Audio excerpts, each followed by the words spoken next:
takes it away from, oh, there's something wrong with me, that I'm fighting with myself like an animal to be in control. It's like, no, there's not something wrong with you.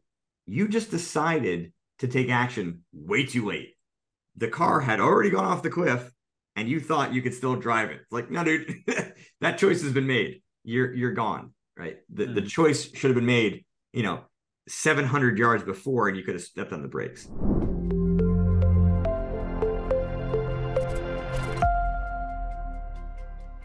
Mr. Jared, welcome to the channel. Thanks for stopping by.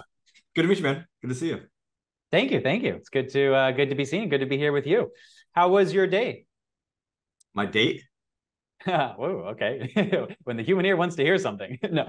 How was your day? Oh, my day. It's like, dude, I've been married for 10 years, 11 years. Yeah, 10 years. Yeah, my day's has been great. So, yeah, thanks. How about yourself? I like the background here. Looks very cool.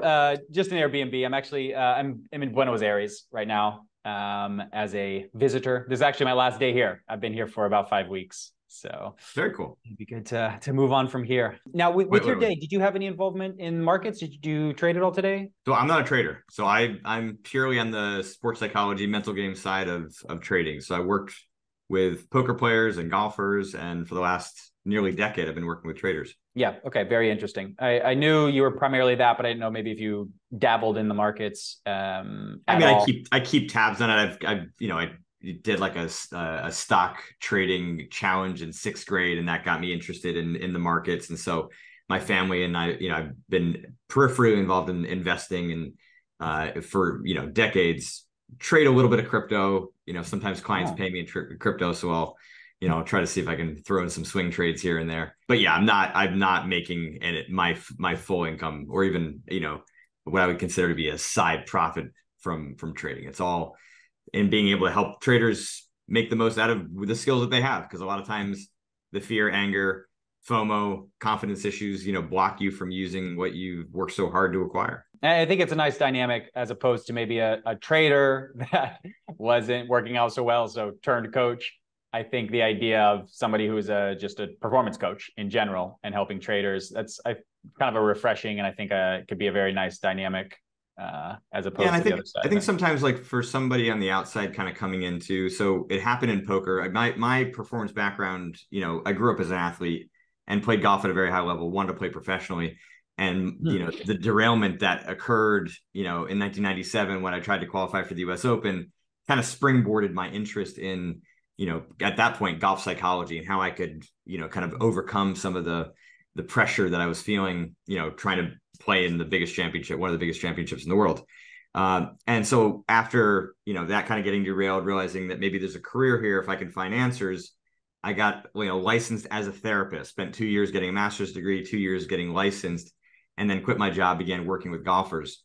Had a little bit of success. It wasn't dramatic, but it gave me an opportunity to kind of begin building my practice. But then I randomly met a poker player in 2007 who used to be a professional golfer.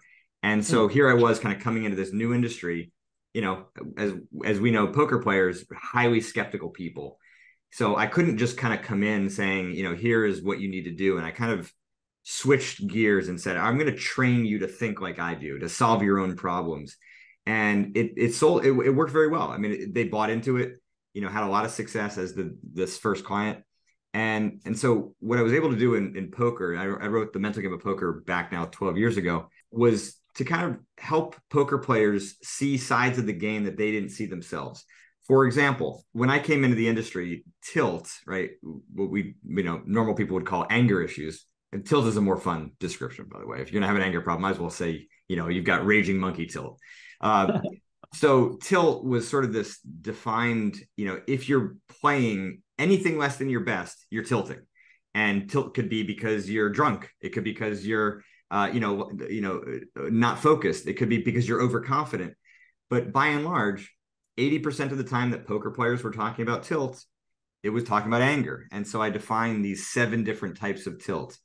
I don't need to go into all of them right now unless you're interested, but then, kind of coming into trading, I feel like some of the things I've been able to do is recontextualize the way that traders talk about greed, fear, and discipline primarily, right? For example, discipline is viewed very, very kind of widely as like the big problem, right? And for the most part, they're not recognizing the underlying emotional intensity that forces violations of discipline. So it's not really a discipline problem when you are continually violating your own rules, unless you've ruled out that it's not FOMO or anger or a loss of confidence that's actually, kind of driving home that violation of discipline.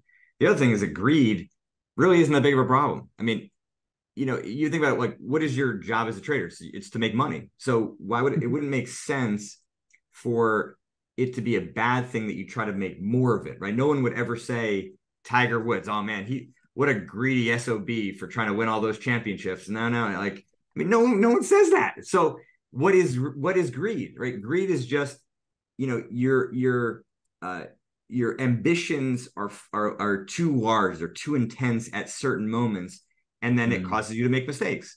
Well, what's driving that? Is it greed? No, I would argue that it's actually sometimes fear or anger, loss of confidence or overconfidence, that those are actually the drivers of what appears to be greedy. And then the last one is fear, which is that, fear is very, very ubiquitous. I did a survey back in 2021 of over 1,000 traders, and fear was number one on the list.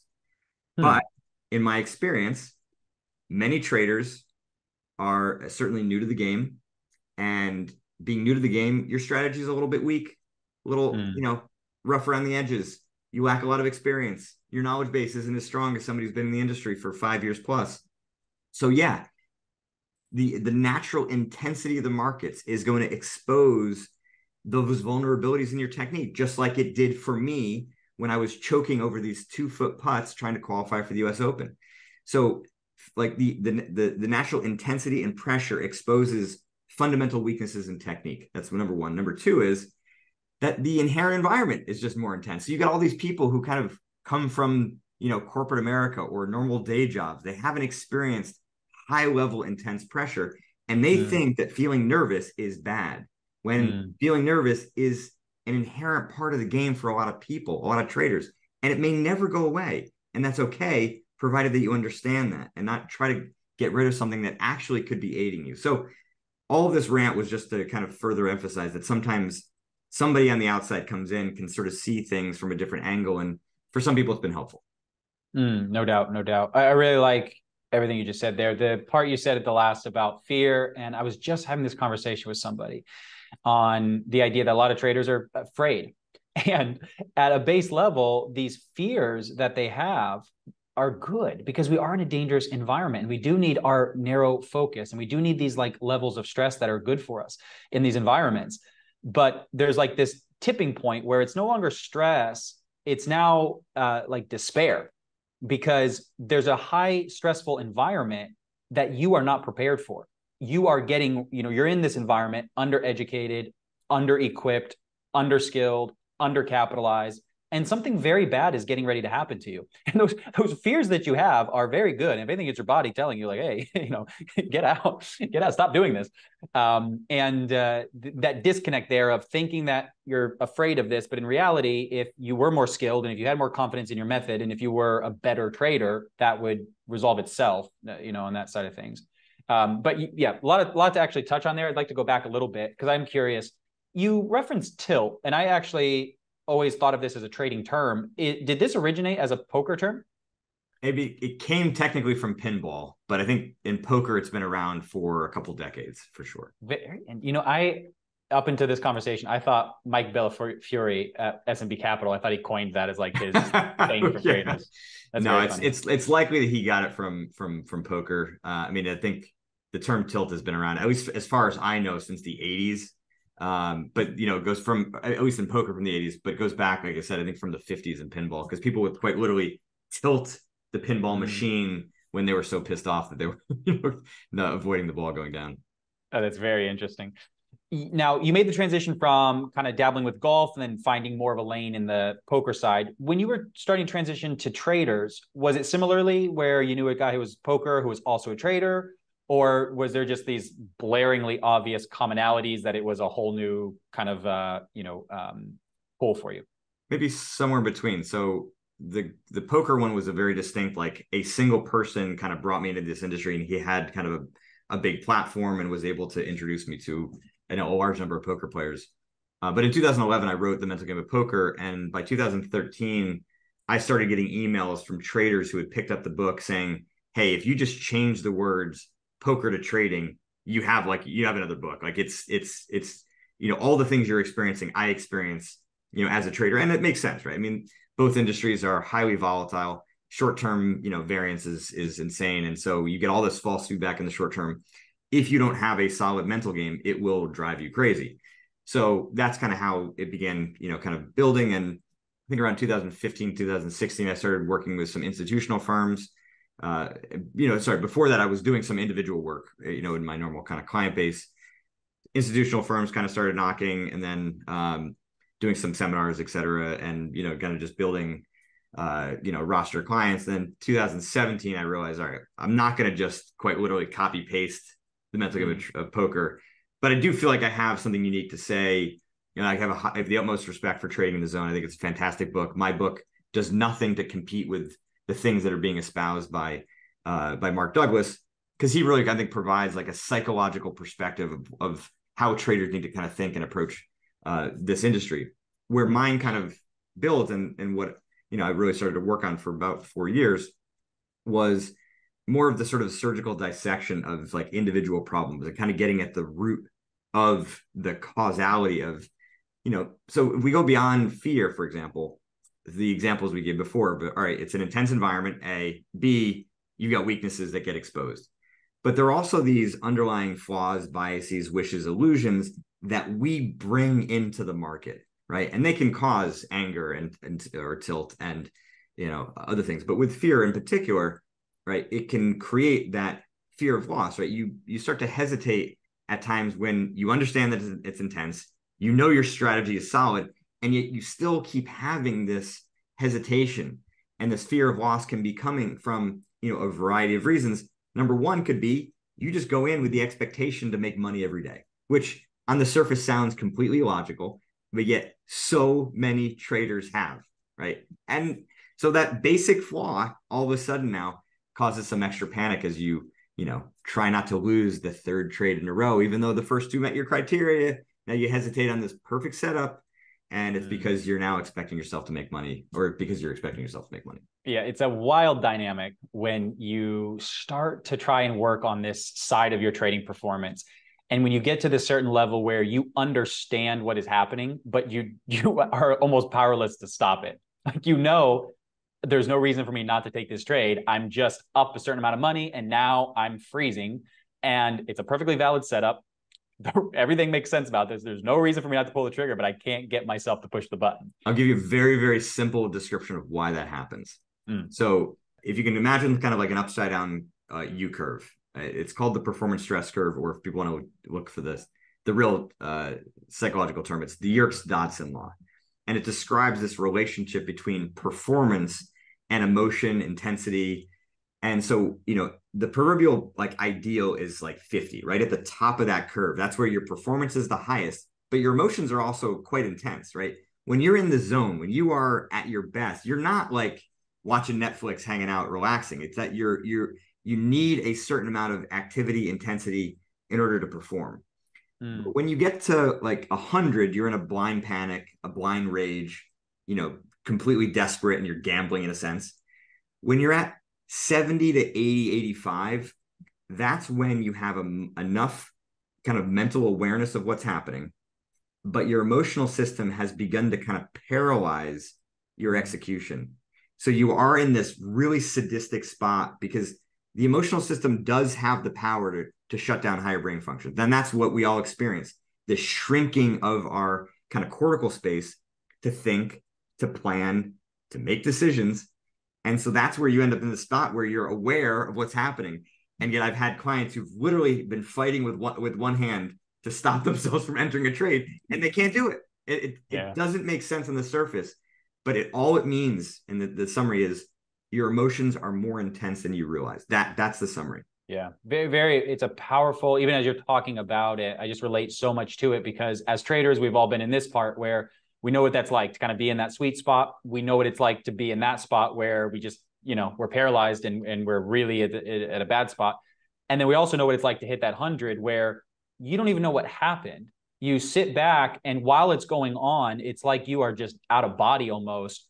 And then once the dust settles, because the market's closed or whatever has to step in to where you physically have to stop doing it, you just sit back and you can't even believe what you just did and you don't even know why you did it. It was just, it like literally something overtook you. And the way you explained it, hitting that 100, it's we've all been there. Yeah. So my system is really kind of designed to work around those like limitations, because the thing that I just described is a fundamental rule of how the brain works. You can't escape that reality. And the other piece, which is again sort of sadistic, the other skill that the emotions can stop is emotional control. Emotional control is a mental process. So when you reach 70 to 85, your ability to control your emotions diminishes it very, very drastically. So here you are in a weakened state. Your emotions are beginning to kind of take hold and overtake your ability to control your actions and the thing that's forcing you to make all these dumb, bad decisions. Yeah. So you really have to become very acutely aware of those early warning signs as you begin to kind of tumble down, right? Where, the early signs of FOMO, which sometimes could be before the market even opens, overnight, let's say you don't trade pre-market, overnight, things began kind of moving, or, the overseas markets are popping and you kind of already have this itchiness to like want to get in to make some money. Like that could be the first warning sign where you actually have to take action then to reduce your emotional state and get back to a more grounded perspective. Otherwise, it's almost inevitable that you're going to make these mistakes. So, kind of the first big strategy I have my clients and within the book as well is to do this, what I call mapping your pattern, where you're trying to chart your emotional state, much like you would, certain positions, right? And seeing opportunities in the market, you need to see opportunities in yourself before the opportunity's gone, which is exactly what you do. So all I'm saying is, as a trader, take that inherent skill you have and turn it inwards in a very pragmatic and practical way so you can create the vision to take action before the opportunity's gone. That it's not complicated in theory. It just takes a dedicated attention to wanting to do a bit of this tracking and kind of data collection. Yeah. Simple, but very much not easy. And Ray Dalio says, don't mistake things the way that they are for the way that you wish they were. And I really like what you said about you can't escape the reality of this. This is how you are going to respond. This is how you are set up to behave. And I think as traders, it's easy to feel like there's something wrong with you and to feel like you failed again and to put all of these things on you, like you should have been able to do better. And not to make an excuse that we can't, but in some ways, it's not about trying to eliminate these things and somehow transcend them, but to just be very humble and aware of the fact, like, this is what happens. These are the reactions that I am going to be, slip into. And to have that awareness and to recognize these patterns and to do things to prevent that or to work inside of it, very, name of the game here, right? You can transcend them, but it takes way longer than people think. Yeah. So at the beginning, everything you just said is correct. Yes, absolutely. Awareness, a good point. Yeah, I like to say the G.I. Joe thing, right?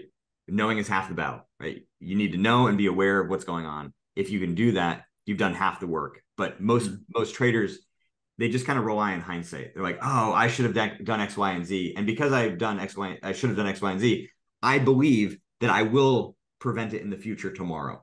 And they don't actually do the work to systematize what they've learned and just create just a few data points for themselves. Like, hey, look out for these signals that your fear, your anger, your overconfidence is beginning to take hold. And if I'm aware of it, then I can act on that internal data like I would act on, certain indicators telling me to get the heck out, or, great opportunity to scale up and take on more risk. When you are working with clients right now, to date, are you working with a big mix of poker and traders, or are you mainly focused on one of those groups of people? Yeah, I like to keep things interesting. It's also a diversification thing too. Coming from poker, because a lot of my clients were online poker players. So I don't know if you recall in 2011, actually it was the day after I released my book. So here I was, self-published the book. the day after it came out, the DOJ shut down Full Tilt and Poker Stars and Ultimate Bet, and it was like they called it Black Friday. It was a complete chaos in the U.S. for online poker. So it kind of gave me the like, hey, let's not put all your eggs in one basket kind of mentality. So today, yeah, I've got some guys on the Korn Ferry Tour just below the PGA Tour, a number of good amateur golfers. I've got a bunch of poker players, a bunch of traders, got a sales guy, handful of sports bettors that I work with. I like to work with more of the psychologically or intellectually intense endeavors. But I've also worked with pool players and a radiologist, anybody that's in a high performance field. I find fascinating. Very interesting. When you're working with traders specifically, do you find it's zero added benefit if you understand their method or how they're doing it, or not important, but potentially if you did understand like intricately their actual method, it would be better helped? I'm sure it would. I think there's a limit to what I can do. With the traders that I'd say are 7 to 25 years they've been in the game, we do get into the weeds more, and I do have a kind of a general understanding of what they're trying to do. And when they're talking about specific mistakes that they're making or specific errors that they're making, it's obviously takes me longer to understand the full scope of what they're doing. But for the most part, I can kind of get the gist of it. And the gist of it is enough to ask like good probing questions that gets them to think differently and or helps them to like understand exactly where the flaw is in their logic or in their approach.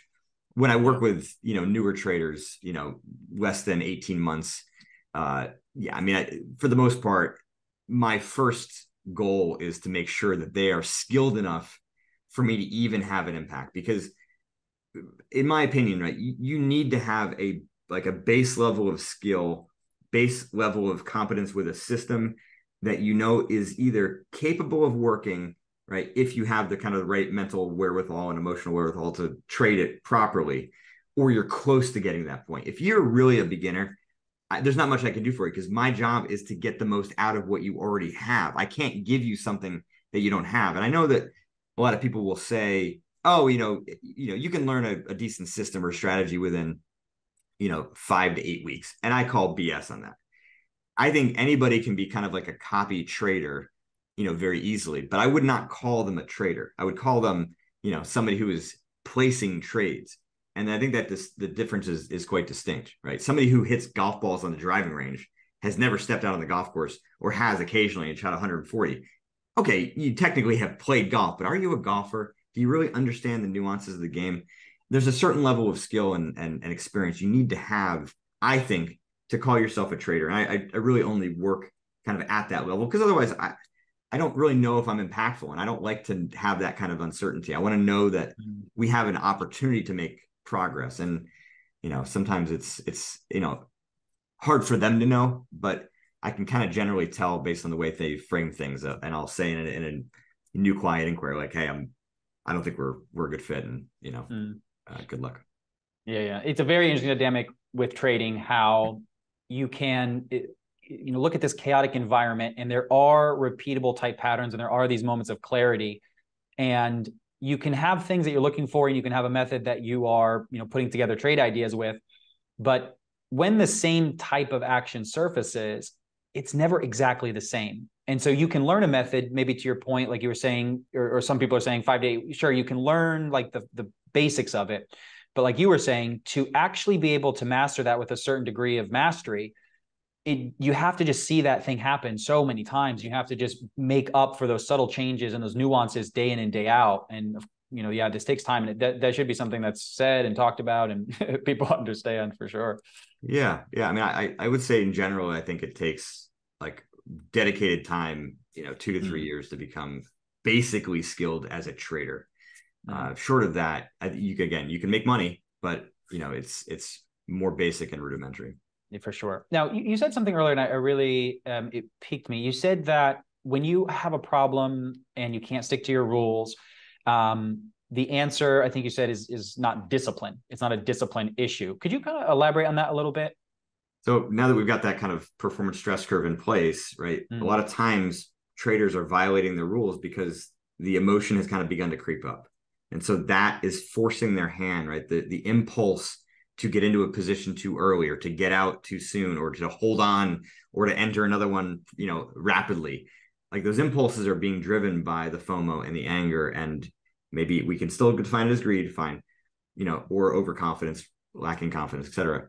So that is just generally a kind of not traders are not tuned into that very subtle emotion. So they see the violations of discipline, violation of their rules, violation of their strategy, and they just naturally assume it's a discipline problem. But to me, you really have to rule out that you're not kind of dealing with that side of the curve. Because generally, I would frame discipline problems as occurring on the other side, where you're lacking enough intensity. So your impatience is like sometimes this like itchiness that comes because you don't have the right kind of mental activation to be in a good frame of mind. Or obviously laziness and procrastination, distractibility, all of those can be, kind of consequences of being on that side of the curve. And so there we're trying to build mental strength to hold your attention, to hold, yourself in the right space to not get into a position or to get out of one. It's more of a like building muscle than it is like fixing a problem, if that makes sense. That's kind of how I would frame it. Like the discipline in its purest form is about weakness, when if it's an emotion, we're talking about, excessiveness that's caused by a flaw, an illusion, a bias, a wish, hope, right? All of those things are kind of forcing your emotions to become overactive. And if you try to use like added mental strength in that space, you will be able to control your emotions temporarily. However, it can create like a pressure cooker like effect, where underneath the surface, your emotions are building and building until they snap.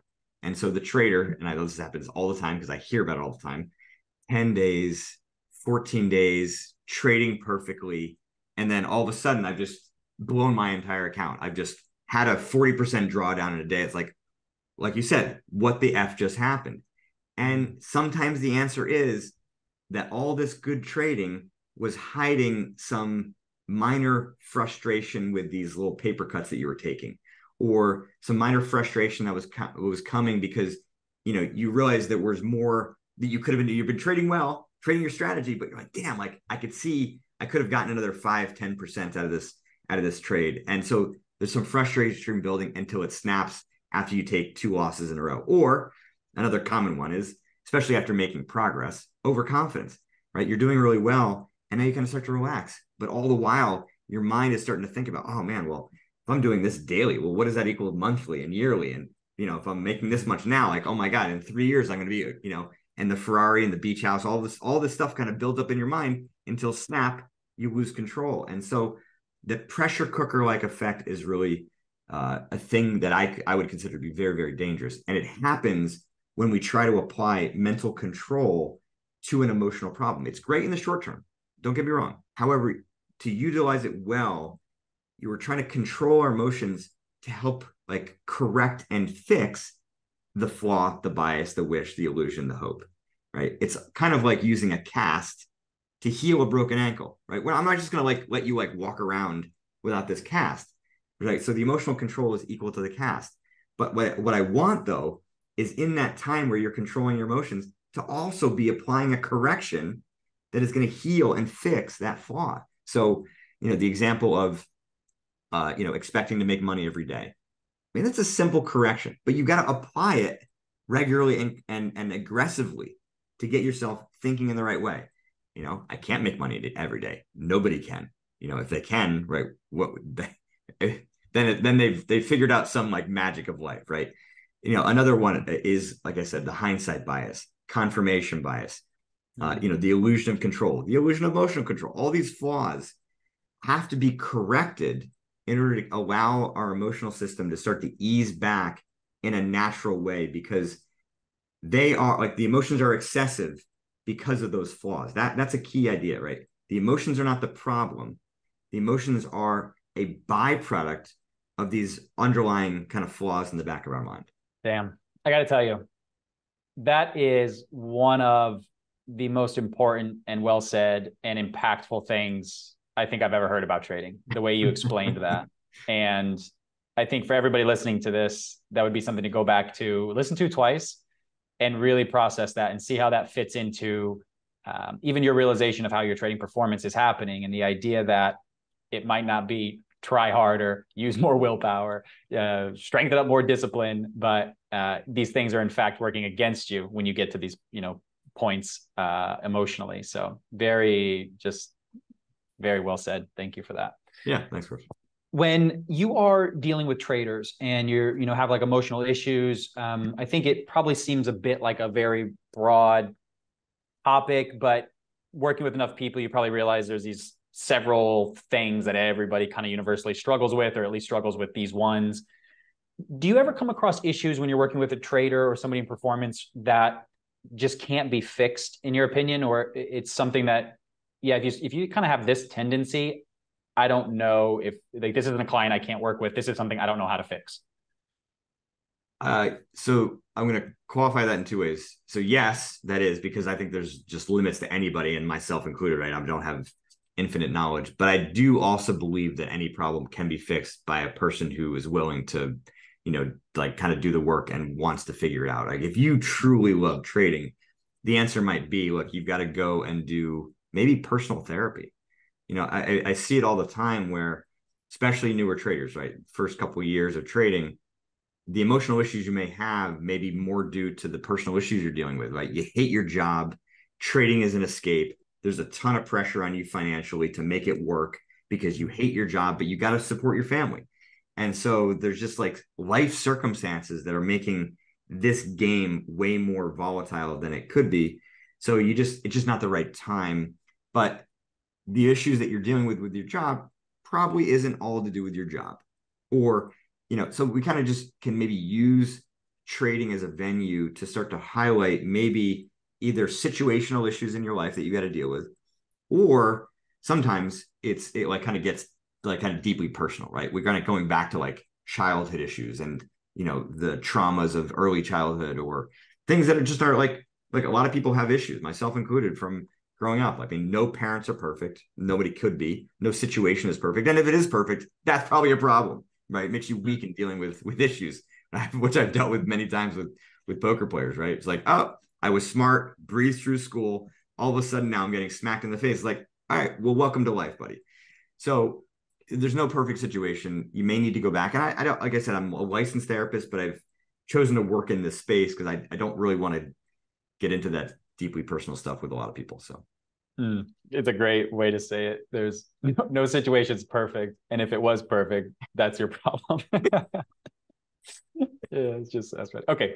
I think a lot of traders are in this position. I know I've been in this position, and let's say you've either refined this on your own, or you're plugged into a group or a program and you're following a method that has edge, this works, and you can look at what's going on around you and understand that it's just a performance thing. You are not doing the right things. And I think it's very easy to feel kind of not knowing where to start, kind of hopeless or helpless about this. And I think for almost everybody, if they could look at it the right way, there's probably 1 to 3 things that are just causing all of their frustrations. That if they knew how to reflect and if they knew how to identify it, those things would just push the needle, at least taking them to like a whole different place in their performance. First of all, would you agree with that before I move on? Or would you think that that might have some faults in it? I would. And what I'd say from my standpoint is like the easiest, most basic thing that anybody can do now that actually can create a placebo-like effect in the short term with those frustrations, with the FOMO, with the greed, like all those issues can be mediated. I say placebo because it's not a solution. And then I say that with a big warning because it's going to feel like a solution after a few days. And you're like, oh, wow, I'm in control of this. Take notes about your emotional state while it's happening in real time. Just keep a piece of paper next to you. Right? I've got a worksheet on my website called a data collection worksheet. It's not complicated. You don't need to download it, but here's what you're doing. You're capturing your like literally your thoughts, right? What emotions are you feeling? What is your body like? Is there tension in your head or in your hands? Do you feel heat in your chest or tension in your chest? Are you holding your breath? How are your actions different, right? Do you find yourself scanning, charts faster? Are you zeroed in on one? Are you overemphasizing a particular indicator? How does your change in your perception of the markets or or you're changing your perception of your own strategy start to change. Keep track of that stuff in real time, right? I'm not saying do it literally every second, but certainly as you notice some changes or as you notice, a mistake was made, reflect back on what was going on. Because what it will do is it will actually disrupt the momentum of that emotional pattern.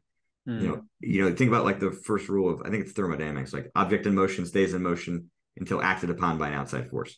So all of the patterns that are within us, they will go to their natural nasty conclusion unless you get lucky and make money on the next trade, or if you're getting overconfident, lose, or you take a break, markets close. Like there's obviously things that can happen, but for the most part, you've got to be that force.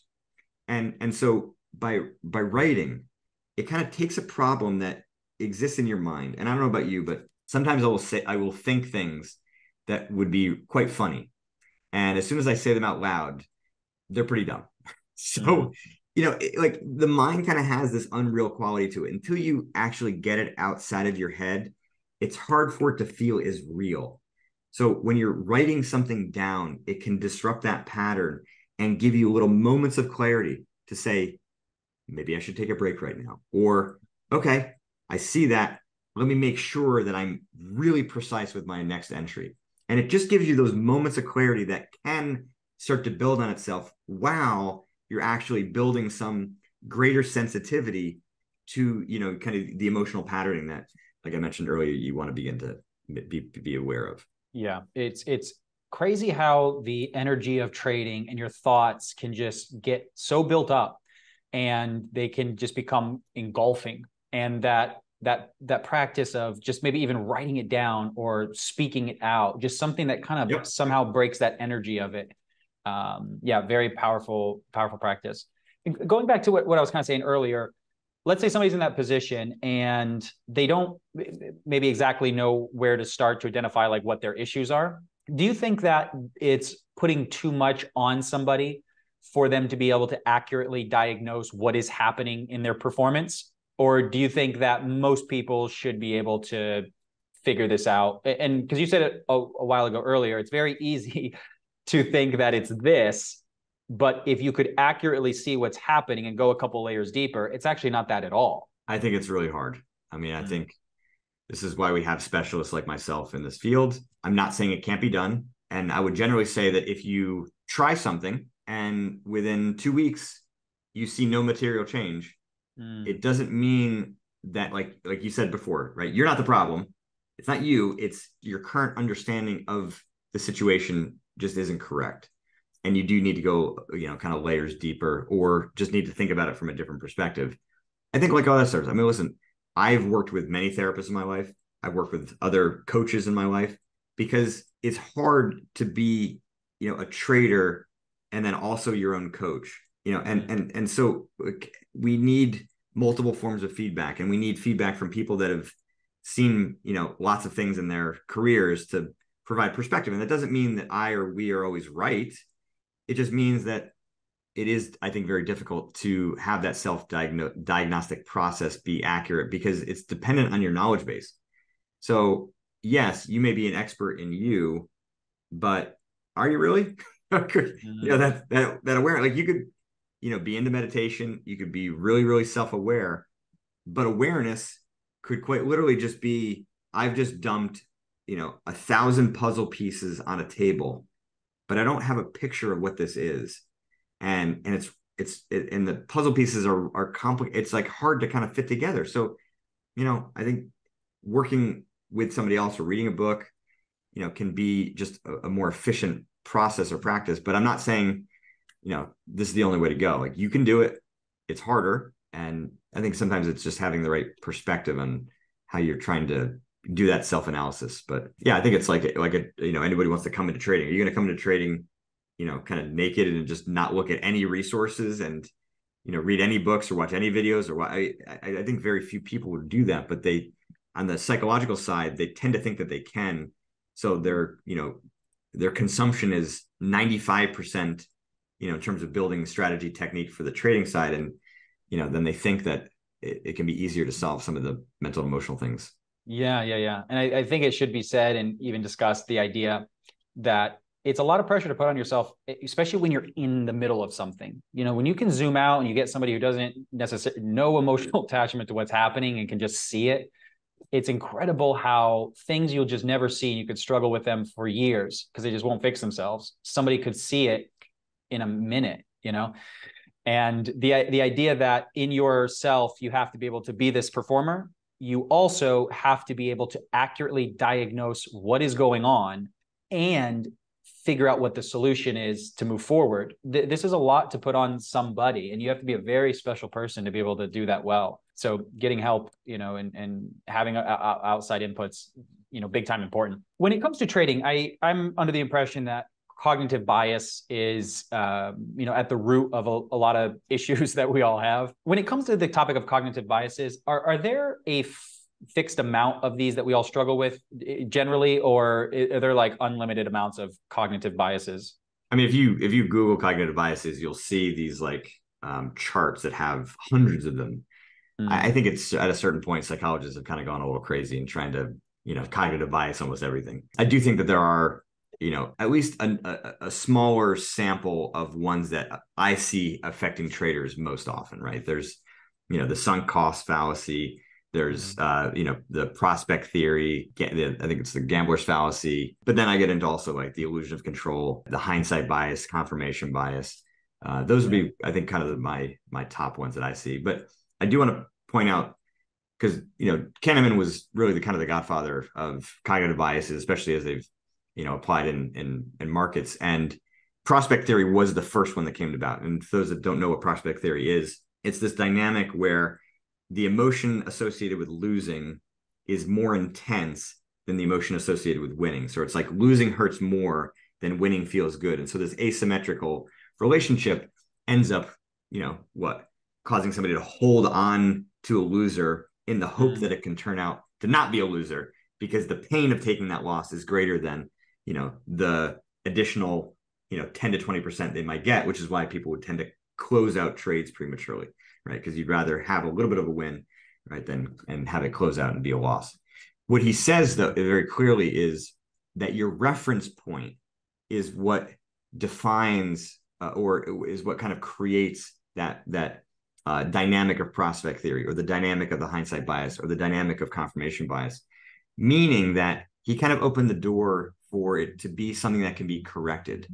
While there are kind of these rules that exist, while there are these commonalities and these biases that many of us, you know, can succumb to, they are not laws of human nature. And that means that they don't happen to everybody. Some people actually experience the other, right? The high of winning is way bigger than the pain of loss. So it's not a law of human nature, but we can understand why it gets created and begin to change our reference point, which is, I think, is a lot of the psychological work that I do is doing just that, so that we can become aware of the instances where that's occurring, and B, over the long term, actually be able to fix it so that it's not something that we succumb to.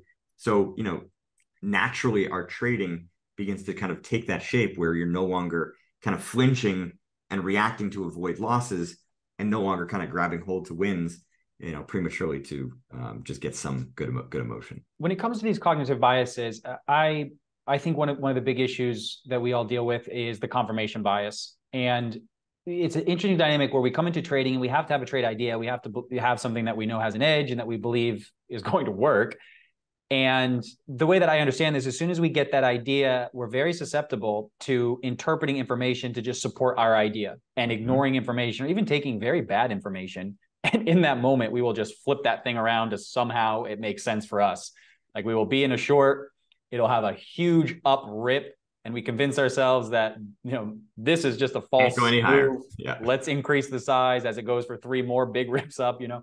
And so what would you say is the way to start kind of parsing through some of these things? Because I mean, everything, a lot of our natural responses that we want to do in trading are just the wrong thing to actually do. So if we're in a situation, like let's take that as maybe a specific example, but there's this cognitive bias, we know we're susceptible to it. What's the way of kind of dealing with these in the live marketplace? So for me, because I don't have the nuanced trading knowledge, I look to getting to the source of it. And the source of it is that it's a confidence issue, right? If you ask yourself the question, like, why would anyone want information to confirm a pre-existing bias. We're doing it because it feels good, because it makes them feel more confident that they're right. So they're naturally seeking to compensate for a weakness in their confidence by getting information that falsely confirms their righteousness. And so we then like look through the lens of like, well, what is actually the cause of that weakness in confidence?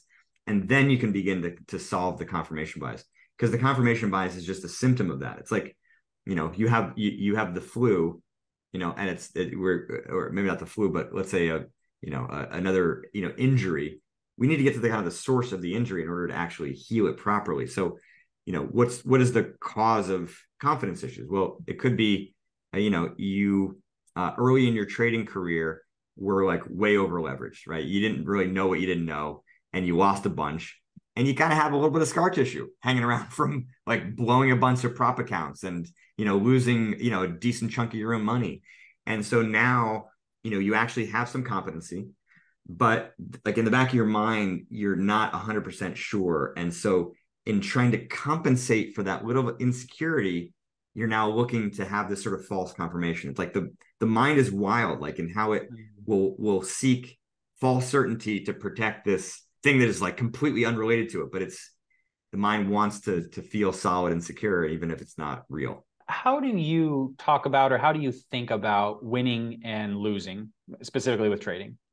Over the long term. I mean, I think there are some traders who, I think will kind of overemphasize process and execution to the detriment of long-term results, meaning like maybe not in the detriment of it, but in the way they talk about it. I want to make sure that results are the end metric that we are all measured by, right? Myself included, right?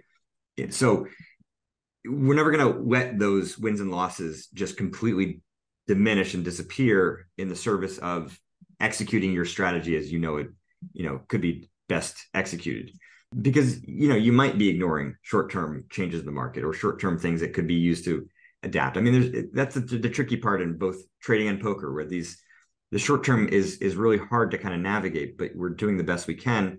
So my point is, wins and losses, I think are an important metric in the long term, but the short term, it really does need to be about how well you can be executing your existing strategy that is likely to yield profit long term. And then when you get enough information, you can then begin to make some adaptations and adjustments therein. But in the short term, right, like I'm also talking about how traders naturally react and overreact to wins and losses. And those, generally it's like the losses are going to cause anger, they're going to cause revenge trading, right? It could lead to desperation, where now you're doing everything you can to make this day green, or at least not red.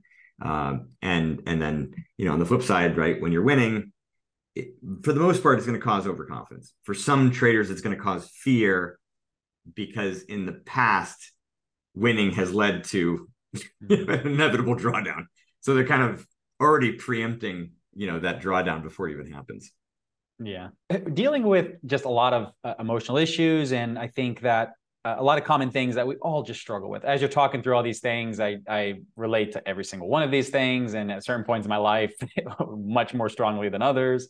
Do you think the path forward, what's the path forward in working on your performance? Because a lot of different issues come up with our trading, and we can't tackle everything at once. What do you think is like the best way to make progress on the mental, emotional side of our performance? I would say pick either the biggest, most costly mistake that you're making, or the one that's like recurring the most often and is just annoying, right? I mean, things sometimes don't cost you a lot, but when they happen a lot, it really can, kind of take it. So I just like pick one of those two dynamics, and then begin to kind of peel back the layers to understand like why the heck is happening. Because for the most part, right, if something is recurring like that, whether it's big or small and frequent, it generally means that there's an emotional issue at play there. And even if it doesn't feel that way, the odds are that it's there. Now, it doesn't mean that there's no technical weakness to work on too, but generally speaking, there's probably going to be a little bit of both. And so when you start to then do that data collection around those mistakes, around those instances, you begin to start to create a map or a pattern of what is happening. And that begins to get to that first stage of awareness.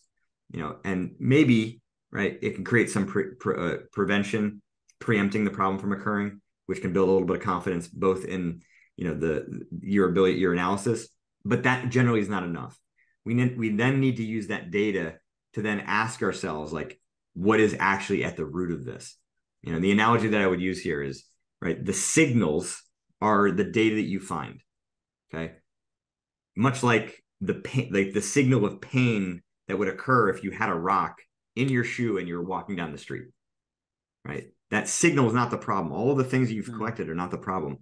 The rock, right, is the flaw, the bias, the wish, the illusion, the cognitive biases that we're talking about. That is what you're trying to use.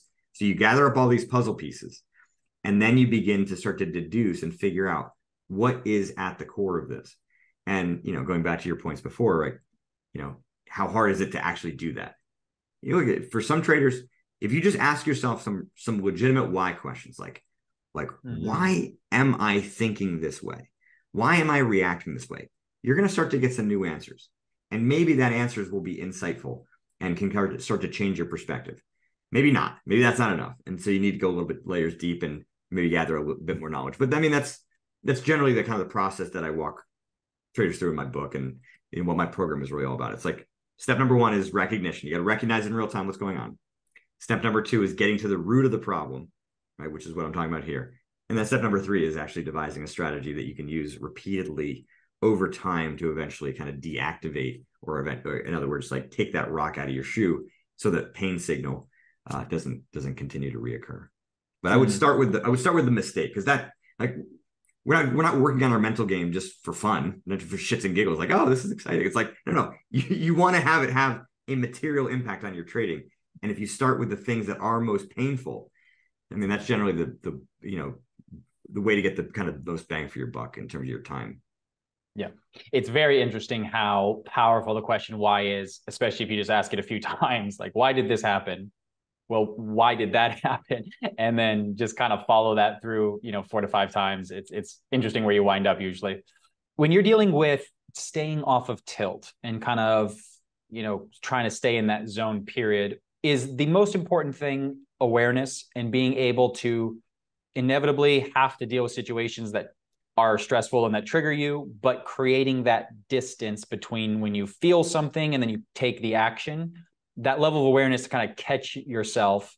Is this the most important thing? It is, because you can't apply a correction if you can't see it. So it's like kind of the first domino that has to fall, right? If you don't see it until after the fact, okay, well, then we got to use your sort of retrospective analysis to then create some understanding about how we're going to make progress in the future, because you have to make corrections in real time as the problem is occurring in order to be able to kind of transcend it.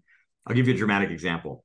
Early in my poker career, I had a guy, so a buy-in, right? Like if you sit into a cash game, like the buy-in is kind of what you're sitting down with. And generally that would be 100 times the big blind. So he would play 5-10, meaning he would sit down with $1,000. Now, playing online, he wouldn't know that he was on tilt until he lost $10,000. Okay. So, I mean, that's costly lack of awareness. But over time, we were able to kind of shrink that down. It wasn't no longer, how much he'd lost. It was no longer based on money.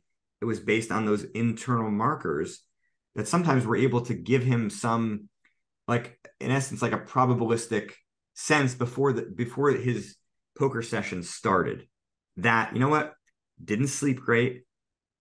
Girlfriend and I had a little fight. Something else happened.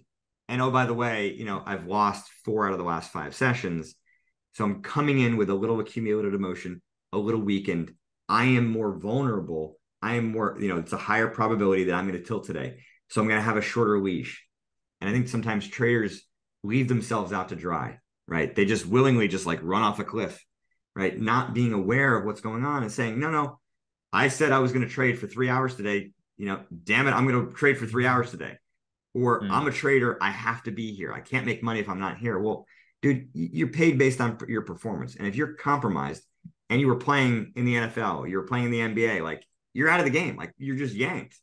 So sometimes, like I said, it's hard to be that coach for yourself, but it's important to have that role internalized so you can yank yourself out. So yes, awareness is it. I mean, if you don't have awareness, you can't then take those next steps, and you can't solve the problem long term. Yeah.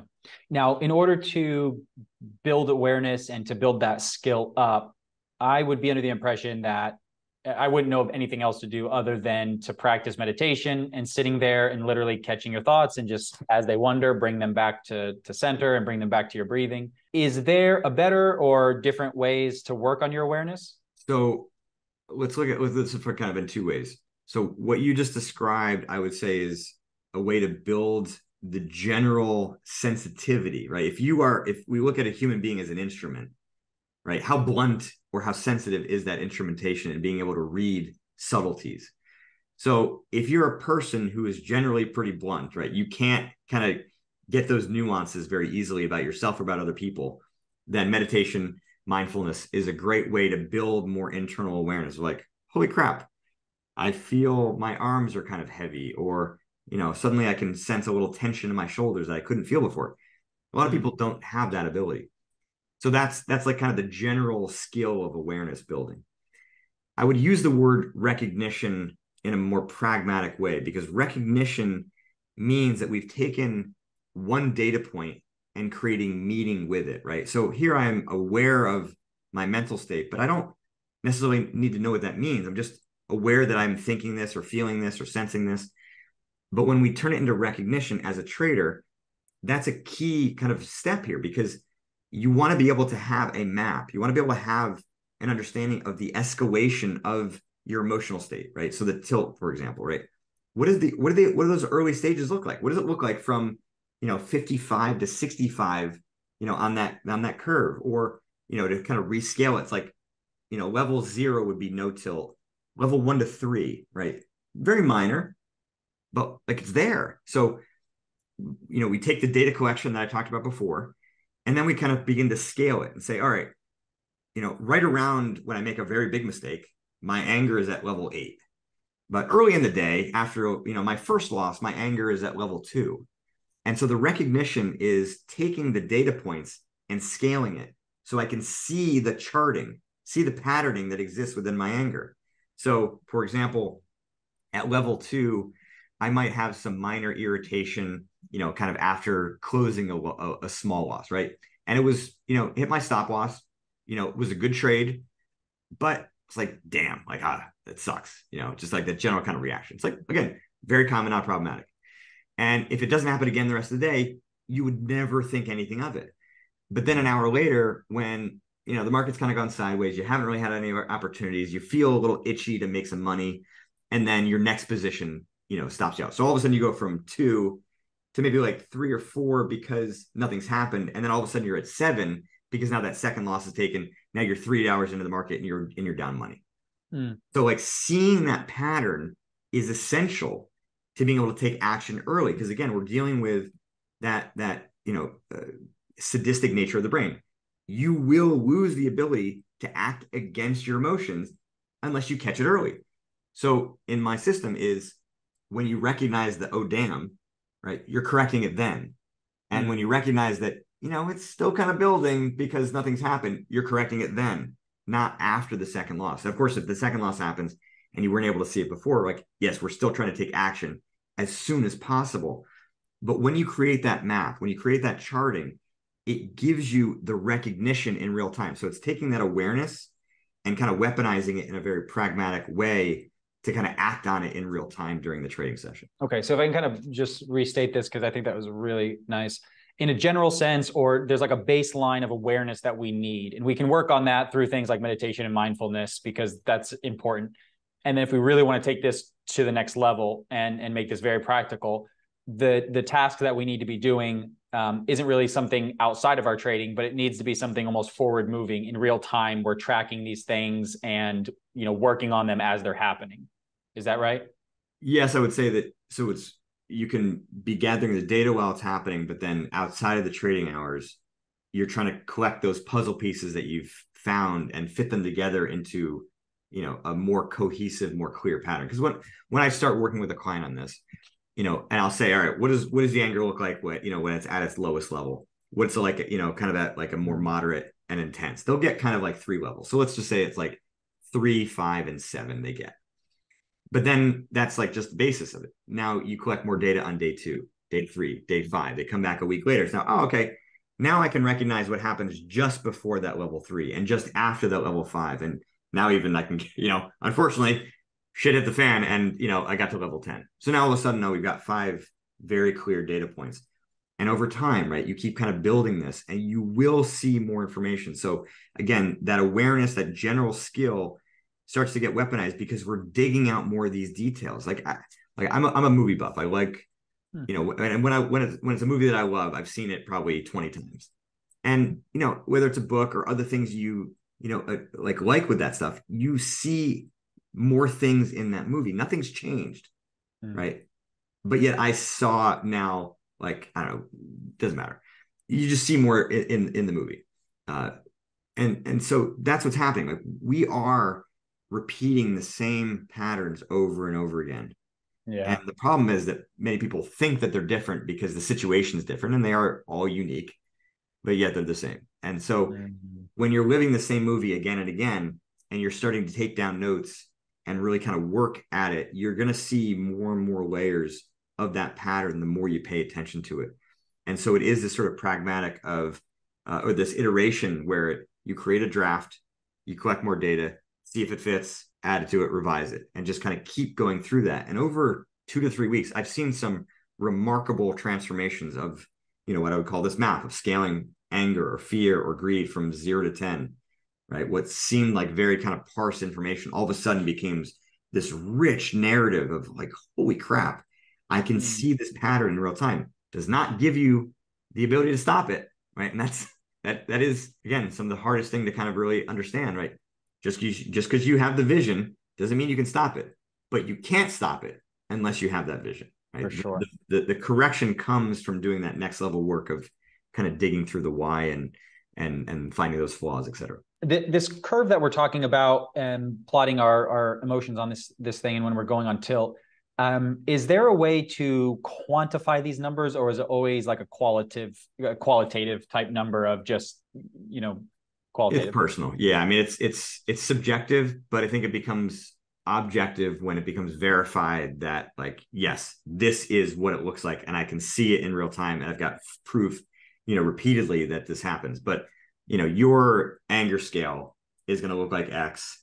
Somebody else's anger scale could look like this. I mean, and so like they're 10, like, for example, I've got clients whose anger at level 10 is really, really minor, but they're highly experienced traders. And they know that their level 10 is losing shit tons of money. So, they're going to take as aggressive action as somebody else whose 10 is like complete blind rage and they're doing things that they would never do in their right mind. So it is subjective and personal. And that's what makes it challenging. But the good thing is that, while we are all unique individuals, we're not really that unique. So there are a lot of commonalities that occur.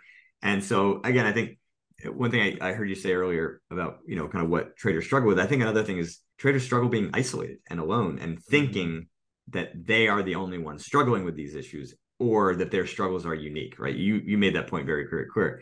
And what I'm saying also is not only are they not unique, but the way they occur are not that unique either. So, you can learn a lot from other people in terms of helping you to understand yourself. And so, yeah, I would say that would be another way of building awareness is just, going to chat rooms, forums, talking with other traders, like what do you experience when, you're taking losses or when the market changes or the market's going sideways or, on certain days where it's high volatility. And I mean, there's a lot of complexities to trading. That's one of the things I love about it. I mean, poker is cool because it's still contained. I mean, there's still 52 cards. Games may change, players may change, but it's a fixed time when you're playing. I mean, the markets are like the world. It's as complex as human beings can get. So I think it's quite wild. And anyway, I don't go off on a rant there. Yeah.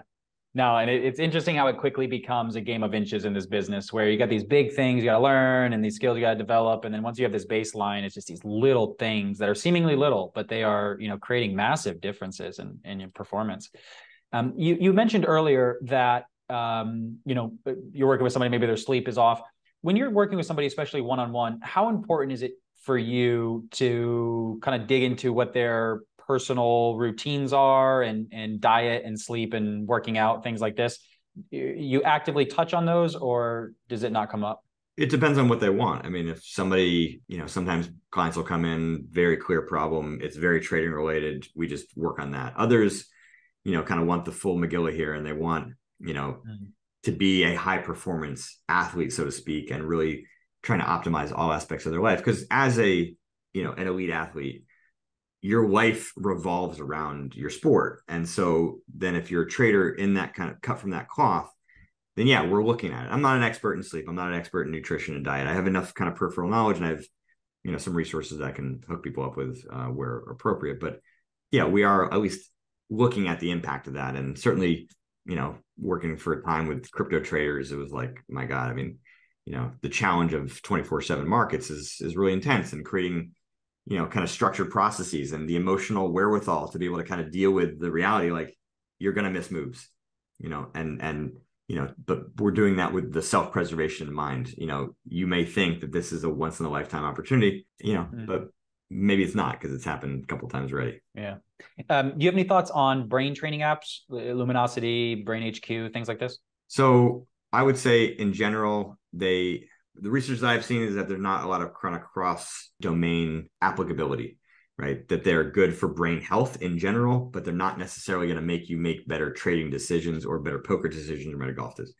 That's the research I've seen. So if you like it, do it, because it helps you, brain function. But you gotta, I think, if you're looking at improving your decision-making, and you treat your decision-making as your execution, and to me, like your technique, like I have a golf swing, I have a putting stroke, you make decisions, right? Those two things are equal in my mind. And so I would much rather traders spend more time really digging into the nuances of how they make decisions, where their decision-making process goes awry, and work to systematize and just get better, and like treat it like it's a technique, and work at it, than, kind of using a brain training app to kind of augment and make your overall brain health better. But again, I think fine in one sense, but you gotta think about your technique too. I think it's an interesting, I think there's several things that make trading very hard. So not to oversimplify this, but I think one of them is it forces us to constantly just be making good decisions. And if you kind of zoom outside of trading, who ever taught us how to make a good decision, And yet this is what we're forced to do, make good decisions. And, these are things that, realizations I've had, and things I've had to go back to, of just, kind of zooming out and realizing, how do I make a decision? When information comes in, like, how do I know what to do? And it seems like that should be something everybody is taught when they're young, but unfortunately, we're just not. Yeah, I mean, I've got a 9-year-old, so I hope that my conversations with her are helping to help her make better decisions. I think by osmosis, my folks did that to a certain degree. But yeah, I mean, you're talking about like kind of metacognition. You're talking about like the systemization and the thinking about decision making, and the yeah, 100%. It's much like emotional wherewithal, like emotional sensitivity, understanding. There's elements of what I talk about day to day, which should be ubiquitous. I mean, I was in a conference in 2008. It was I was in Boston, Harvard-led training, and when they said, the emotional system has the power to shut down higher brain functions, which means, right, cognitive behavioral therapy is like the number one, kind of recommended treatment by insurance companies for treatment of a wide variety of clinical disorders. Now, if you try to apply cognition, right, thinking, at a time when your emotional system's overactive, you're basically feeding your client to the wolves, right? They're going to get run over. And so it was like this kind of aha moment across this, room full of therapists. It's like, how is it that you don't know that? I mean, it should be common knowledge. And I think, to your point of basics of decision making, basics of, understanding how our emotions function. I mean, so many traders, so many people struggle with, their emotions because they don't understand that simple law. And I tell my clients, certainly, just tattoo it to the inside of your brain. Because if you understand that when, right, you start to make bad decisions that you shouldn't, you're emotional. And if you recognize that you're emotional, you can act on it differently, rather than getting kind of swept up in it. And that kind of basic awareness, I think, can be really impactful, because again, it takes it away from, oh, there's something wrong with me, that I'm fighting with myself like an animal to be in control. It's like, no, there's not something wrong with you. You just decided to take action way too late. The car had already gone off the cliff and you thought you could still drive it. It's like, no, dude, that choice has been made. You're gone, right? The choice should have been made, 700 yards before, and you could have stepped on the brakes. And that changes it away from being about you to being about, your knowledge of the situation. And that's a very, very different calculus. Can you say that line one more time? The emotional system has the power to shut down higher brain function, including emotional control. So your ability to control your emotions decreases the more intense your emotions get. It's powerful. Great way to wrap things up on our side of things. Let me ask you this. Where are you on social media the most active? On Twitter for sure, or X, whatever. Formerly Twitter. So yeah. At Jared Tendler. Most social active. I do have a YouTube channel. I do a monthly office hours, but not super active, not like you guys are. Website is jaredtendler.com. Like I said, I've got some free worksheets there, and I also have a new kind of coaching and accountability program called the Mental Game of Trading Live coming out in October. Oh, very good. That's next month. That's it's coming out soon. Yeah, I'm excited. I did a beta test earlier this summer. It was kind of like a group coaching opportunity, but it's kind of group coaching with accountability, with a bunch of resources available, including like a knowledge base. So I'm really trying to kind of build it out as a way to, leverage my knowledge on a larger scale, basically. And, I think my coaching, one of the things that's, I think, changed over the years, it used to take me, sessions to kind of get to the root of problems. But, I've been doing this for 18 years now. So the time it takes me to kind of diagnose problems has really shrunk. So it's just kind of fun to be able to work with more people at once versus only doing one-on-one work. And so, doing one-on-one work for 18 years, kind of looking for a bit of a change as well and trying to broaden my day-to-day work life. So I'm excited about it. Very cool. Very cool. We'll make sure we link things in the description so people will be easy to find you. I've really enjoyed sitting down with you and having this conversation. You said multiple things that really spoke to me, and I know are just incredibly powerful. So I know this is a venue of kind of a free podcast that's just online, but this was very valuable, and I really thank you for the time sitting down and talking with us. Absolutely, of course. Yeah, it was a lot of fun, and appreciate the questions, insight, and the conversation. Yeah. Well, I'm going to pause the recording so we can officially say goodbye here, and then I'll say goodbye to you, formally. But once again, thanks for coming on, and you can say goodbye to everybody now. Yeah. Thanks, everybody. Be well. Enjoy.